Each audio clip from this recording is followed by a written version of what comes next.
এক মাসেরও বেশি সময় ধরে শেরপুরের নাকুগাঁও স্থলবন্দর দিয়ে ভুটান ও ভারত থেকে পাথর আমদানি বন্ধ আছে। এতে অচল হয়ে পড়েছে স্থলবন্দরটি। একদিকে ক্ষতিগ্রস্ত হচ্ছেন ব্যবসায়ীরা, অন্যদিকে বেকার হয়ে পড়েছেন হাজারো শ্রমিক। এক বছরে বন্দরের রাজস্ব আদায় কমেছে প্রায় অর্ধেক।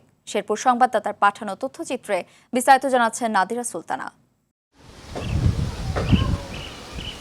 একসময় ভারত থেকে কয়লা ও পাথর আসত শেরপুরের নলিতাবাড়ির নাকুগাঁও স্থলবন্দর দিয়ে। অনেক আগেই বন্ধ হয়ে যায় কয়লা আমদানি। পরে ভারত ও ভুটান থেকে পাথর আমদানিতেই চলমান ছিল বন্দরের কার্যক্রম। কিন্তু গত এক মাসের বেশি সময় ধরে একমাত্র পণ্য পাথর আমদানিও বন্ধ আছে। এতে অচল হয়ে পড়ে বন্দরটি। বিপাকে পড়েছেন বন্দরের কয়েক হাজার শ্রমিক।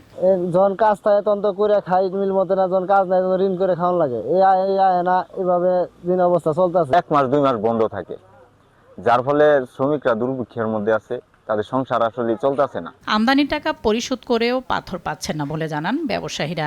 আমরা যারা ব্যবসায়ী আছি এদের অবস্থা বেশি একটা ভালো না। কাজ কাম নাই, ব্যবসা বেচাকেনি নাই, পাথর আসতেছে না।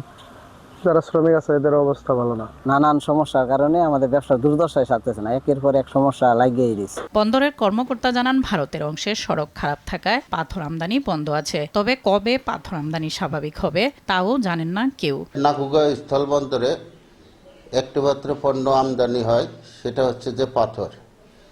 কিন্তু ইন্ডিয়ার সাইডে রাস্তা খারাপের কারণে প্রায় দীর্ঘ 1 মাস যাবৎ ভুটানি পণ্য আমদানি হতো, সেই পণ্যটা এখন বন্ধ রয়েছে। দ্রুত সময়ের মধ্যে বন্দরটি সচল করতে পাথর সহ অন্যান্য পণ্য আমদানিতে ব্যবস্থা নেওয়ার দাবি সবার।